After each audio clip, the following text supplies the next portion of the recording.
Untuk arus modal asing kita bisa melihat, dalam beberapa hari terakhir ini inflow sudah mulai masuk di pasar obligasi ya, Bu, ya. Karena, pertama ini disebabkan oleh, kondisi pasar keuangan domestik yang sudah mulai stabil, ini juga di-drive oleh, kondisi ekonomi global juga kelihatannya juga sudah mulai price in ya, karena dari pelaku pasar sendiri mereka kelihatannya sudah tidak banyak berharap ekonomi akan tumbuh agresif pada periode tahun 2020.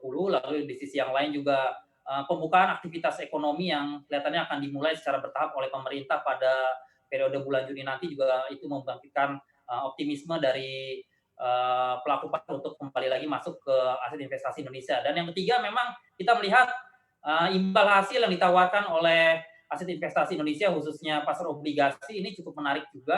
Kalau kita lihat untuk obligasi pemerintah tenor 10 tahun saja menawarkan imbal hasil di kisaran level sekitar 7,7 sampai 8%. Ini tentunya juga paling tinggi di kawasan wilayah Asia Tenggara, dan kalau kita bandingkan dengan imbal hasil yang sama dari obligasi Amerika Serikat juga angkanya pun sangat relatif lebar. Dan di sisi yang lain juga nilai tukar rupiah saat ini juga relatif stabil di bawah level 15.000 dengan kisaran level menuju ke level sekitar 14.200 sampai 14.400. Ini tentunya juga bisa membuat investor nyaman untuk kembali lagi ke pasar keuangan domestik.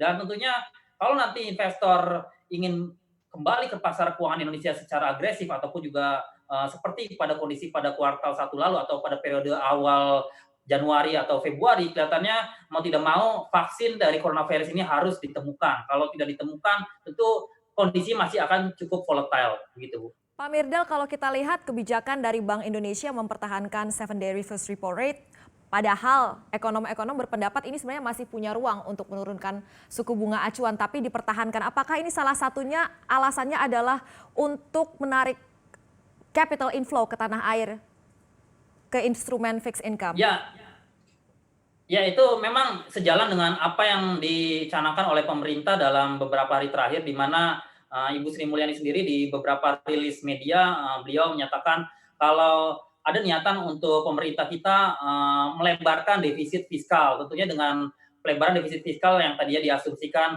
di kisaran level sekitar 5,07% menjadi level sekitar 6,27%. Tentunya ini bisa membuat supply dari obligasi kelihatannya semakin bertambah, jadi mau tidak mau imbal hasil yang ditawarkan untuk obligasi dalam rangka menyerap dana untuk utang pemerintah Indonesia ini harus dibikin menarik, dan karena itulah yang mendasari kenapa Bank Indonesia untuk tetap menjaga suku bunga di level yang sama, itu di level 4,5%. Dan tentunya dengan nilai tukar rupiah yang stabil, lalu juga aset investasi Indonesia juga terlihat menarik, mau tidak mau ini memudahkan rencana pemerintah untuk penyerapan dana baik itu dari masyarakat ataupun juga dari investor asing untuk masuk ke dalam pasar utang Indonesia. Dan tentunya kalau misalkan nanti kondisinya hingga periode kuartal 3 menjadi lebih stabil dan juga di sisi lain inflasi kita juga masih relatif terjaga seperti sekarang, tentunya BI masih memiliki satu amunisi lagi untuk melakukan kebijakan monetary easing. Dalam hal ini adalah